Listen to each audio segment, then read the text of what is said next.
Hello guys, मेरा नाम है रवि। स्टडी ग्लो में आपका बहुत बहुत स्वागत है। दोस्तों, अभी तक क्या था कि वैज्ञानिक जो थे ब्लैक होल के बारे में जो अध्ययन कर रहे थे, ब्रह्मांड में कर रहे थे, यूनिवर्स में कर रहे थे, टेलीस्कोप के द्वारा कर रहे थे, ठीक है। लेकिन अब क्या हुआ है दोस्तों, वैज्ञानिकों ने क्या किया है कि जो ब्लैक होल था उसको किस में बनाया है? लैब में बनाया है। किस तरीके के लैब में बनाया है? सिमुलेशन लैब में, जो कंप्यूटर की लैब होती है उसमें बनाया है। अब आप सोचेंगे ये क्या है, इसके बारे में हम आगे चर्चा करेंगे। लेकिन मैं आपको बता दूं कि जब उन्होंने ये ब्लैक होल बनाया तो दोस्तों उनको क्या मिला? उनको मिला हॉकिंग रेडिएशन। उनको ये चीज दिखी कि जब छोटा सा जो ब्लैक होल बना है सिमुलेशन में, उसमें क्या हुआ है कि जो ब्लैक होल के चारों तरफ हल्का हल्का जो मतलब कुछ लाइट चमक रही थी, जैसे नहीं होता एकदम सिल्वर कलर की चमके, तो उसके जो चारों तरफ के ब्लैक होल चारों तरफ सिल्वर कलर की लाइट चमक रही थी, जिसकी वजह से वैज्ञानिकों ने यह भी बताया कि हो सकता है कि जो स्टीफन हॉकिंग की थ्योरी है हॉकिंग रेडिएशन की, वो सही है और ब्लैक होल के चारों तरफ क्या निकल रहा है? हॉकिंग रेडिएशन निकल रहा है। लेकिन ये हॉकिंग रेडिएशन क्या है, इसके बारे में मैं एक वीडियो में बता भी चुका हूं, ठीक है। उसका मैं लिंक भी आपको दे दूंगा। तो हॉकिंग रेडिएशन क्या, जो कोई ब्लैक होल बनता है तो स्टीफन हॉकिंग ने बताया था उसके चारों तरफ से क्या होता है? बहुत ज्यादा लाइट निकलती है।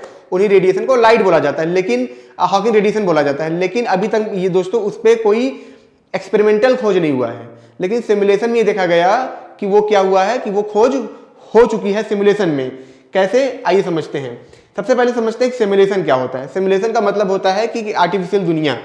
आर्टिफिशियल दुनिया का मतलब दोस्तों ये होता है कि जैसे आपका वेदर, जैसे जो आपके मौसम होते हैं उसकी जानकारी जो हमको मिलती है सुपर कंप्यूटर के द्वारा मिलती है, वो भी एक तरीके से क्या होता है? सिमुलेशन होता है, जिसमें हम एक अंदाजा लगाते हैं बारिश होगी या नहीं होगी। कैसे अंदाजा लगाते हैं? सारा डेटा उसमें भर देते हैं, फिर वो बता देता है कि इस वक्त में बारिश होगी या नहीं होगी। वैसे ही क्या होता है, जब कोई इंजीनियरिंग लोग करते हैं, जो बीटेक कर रहे होंगे, कर चुके होंगे, वो जानते होंगे कि जब उनको कोई प्रोजेक्ट बनाना होता है, कोई मशीन बनानी होती है, कोई प्रोजेक्ट बनाना होता है, तो उनको क्या करना होता है? पहले सिमुलेशन करना होता है। मतलब सॉफ्टवेयर होता है जिसमें क्या करते हैं, पूरी तरीके से वो डेटा भर देते हैं।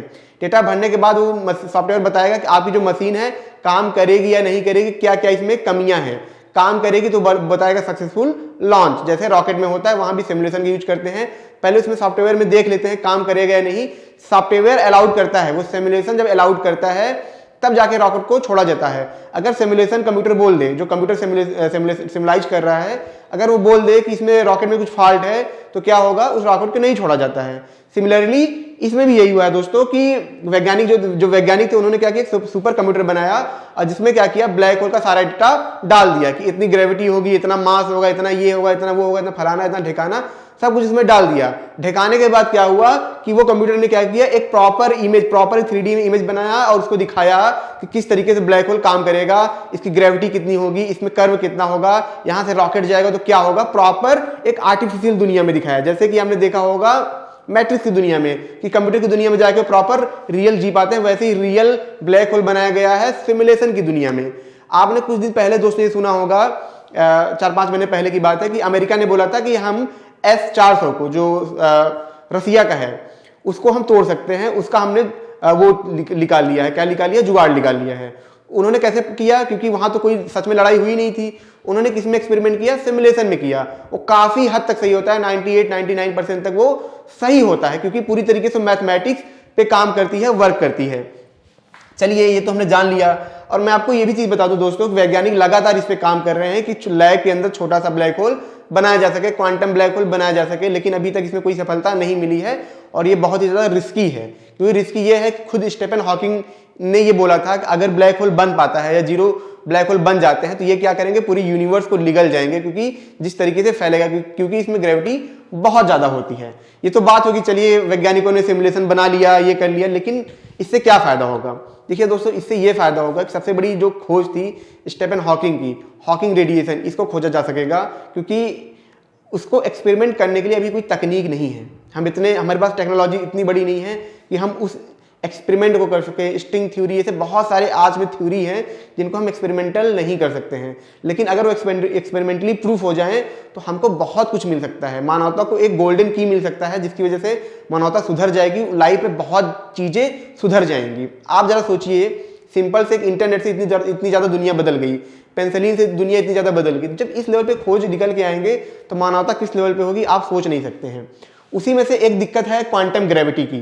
क्वांटम ग्रेविटी की दिक्कत इसलिए है क्योंकि वैज्ञानिक ये मानते हैं कि अगर हम ब्लैक होल को पास से निरीक्षण कर पाएं, ब्लैक होल के अंदर काफ़ी ज़्यादा निरीक्षण कर पाएं, तो हम ये पता लगा सकते हैं कि क्वांटम ग्रेविटी कैसे काम करती है। अब आप सोचेंगे सर ये क्वांटम ग्रेविटी क्या है? क्वांटम ग्रेविटी दोस्तों ये है कि वैज्ञानिक इसको कहते हैं कि ये की है जो पूरे यूनिवर्स को सॉल्व कर सकती है प्रॉब्लम को। एक होता है छोटा कण, जैसे परमाणु बम, मतलब परमाणु आप जानते हैं, एटम, और एक होता है हमारी यूनिवर्स। दोनों के फंक्शन अलग तरीके से काम करते हैं, लेकिन वैज्ञानिकों का ये मानना है कोई ना कोई ऐसी कड़ी है जो इन दोनों को जोड़ती है। ठीक है, कोई ना कोई ऐसा पैटर्न है जिससे ये पता चल सकता है कि दुनिया कैसे काम कर सकती है, और कोई ना कोई ऐसा पैटर्न है, कोई ऐसा कण है जिसकी वजह से ये पता लगाया जा सकता है कि जो ग्रेविटी पैदा हो रही है किसकी वजह से हो रही है। ठीक है, तो वैज्ञानिक ये मानते हैं कि जो परमाणु, उसमें जो ऐसा मतलब ऐसी जो हल्की हल्की ग्रेविटी निकलती है परमाणु से निकलती है, लेकिन वो मैकेनिज्म नहीं पता, उसके बारे में वैज्ञानिकों को नहीं पता है। अगर वैज्ञानिक ये पता लगा पाए इसके द्वारा, ब्लैक होल के द्वारा, तो क्वांटम ग्रेविटी की प्रॉब्लम वो सॉल्व कर सकते हैं।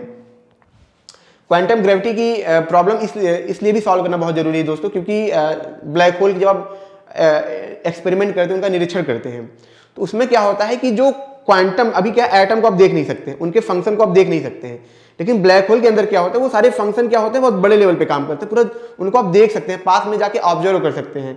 इस वजह से ऐसी थ्योरीज को वहां पे एक्सपेरिमेंटल देखना बहुत ही आसान हो जाता है, और ये भी हमको सीधा परिणाम तक हमको पता चल जाते हैं कि ये थ्योरी सही है या गलत है। उसी में एक थ्योरी है किसकी, हाइपर डायमेंशंस की।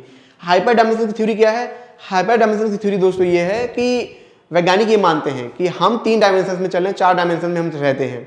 एक टाइम हो गया, 3 हमारे लेंथ, ब्रेथ एंड हाइट, ये 4 डायमेंशन है जिसमें हम रहते हैं। लेकिन वैज्ञानिकों का ये मानना है कि जो कण होते हैं वो हाइपर डायमेंशन में जाते हैं, मतलब सिर्फ 4 डायमेंशन के अंदर नहीं रहते हैं, वो 11 से 12 डायमेंशन के अंदर जा सकते हैं। ठीक है, उसी में जैसे क्वार्क हुए, से बहुत सारे कण होते हैं, इलेक्ट्रॉन हुए, वो बताते हैं कि जैसे इलेक्ट्रॉन को पॉइंट डायमेंशन बोलते हैं, मतलब पॉइंटलेस डायमेंशन है, वैसे क्वार्क को हाइपर डायमेंशन बोलते हैं। उनके अंदर भी जो कण आते हैं उनको बोलते हैं कि ये 12 से 13 डायमेंशन जा सकते हैं। वैज्ञानिक यहाँ तक भी पहुंच चुके हैं दोस्तों, उन्होंने ये बताया है कि जो हमारा यूनिवर्स है उसमें लगभग जो मैक्सिमम डायमेंशन है वो कितने हैं, 26 डायमेंशन हैं। वैज्ञानिक खुद ये भी मानते हैं कि जो एटम है, जो कण है, उनके अंदर अलग ही दुनिया है। ठीक है, आपने आंट मैन मूवी देखी होगी, जब वो क्या होता है, टाइम में फंस जाता है। ठीक है, टाइम में फंस जाता है तो एक एटम की दुनिया में चला जाता है और वो काफी वक्त तक खो जाता है, जो दुनिया कभी खत्म ही नहीं हो रही थी। तो वैज्ञानिकों का यह भी मानना है कि एक हाइपर वर्ल्ड है, एक हाइपर डायमेंशन में दुनिया है जो एटम के अंदर है, लेकिन इसके बारे में निरीक्षण कैसे करें, उसको एक्सपेरिमेंट करना बहुत ही मुश्किल है। तो अगर ये जो ब्लैक होल बनेगा, ये बहुत बड़ी भूमिका निभाएगा उन हाइपर डायमेंशन को ढूंढने में, उन हाइपर डायमेंशन को रिसर्च करने में। डार्क मैटर की इतनी बड़ी गुत्थी है जो अभी तक हम सॉल्व नहीं कर पाए हैं। तो ब्लैक होल की जो, अगर हम किसी ब्लैक होल को पास से देख पाएंगे सिमुलेशन में, एक्सपेरिमेंटल भी अगर बना सके क्वांटम ब्लैक होल, तो इससे हम उस डायमेंशन को भी देख पाएंगे कैसे डायमेंशन काम करते हैं। और हो सकता है कि जब ये चीजें आ जाएं तो हमारी लाइफ बहुत इंप्रूव हो। लाइफ इंप्रूव होगी दोस्तों अगर ये ऐसी चीजें हो पाती हैं। उसी में एक थ्योरी है स्ट्रिंग थ्योरी। स्ट्रिंग थ्योरी में आपको दोस्तों बता दूं कि बहुत सारा इस पे काम चल रहा है इस समय। जो फिजिक्स में जो वैज्ञानिक है जो शोध कर रहे हैं, वो 2-3 चीजों में बहुत तगड़ा उनका शोध चल रहा है। पहला चल रहा है कि एस्ट्रोनॉमी, मतलब एस्ट्रोफिजिक्स, मतलब जैसे कि यूनिवर्स हमारा हुआ, कॉस्मोलॉजी में, और खास करके उसमें डार्क मैटर पे, डार्क एनर्जी पे, इन पे शोध चल रहा है, और थ्योरी ऑफ रिलेटिविटी को इंप्रूव करने में चल रहा है। दूसरा जो शोध चल रहा है, जो सबसे तेज शोध है, वो क्या है, स्ट्रिंग थ्योरी के बारे में। स्ट्रिंग थ्योरी के बारे में इसलिए सोच चल रहा है दोस्तों क्योंकि जब वैज्ञानिक सोचते गए कि हम ये दुनिया किससे बनी है, तो लोगों ने बोला एटम से। एटम किससे बना है, इलेक्ट्रॉन प्रोटॉन न्यूट्रॉन से। इलेक्ट्रॉन प्रोटॉन न्यूट्रॉन किससे बना है भैया, क्वार्क से। क्वार्क किससे बना है ये नहीं पता।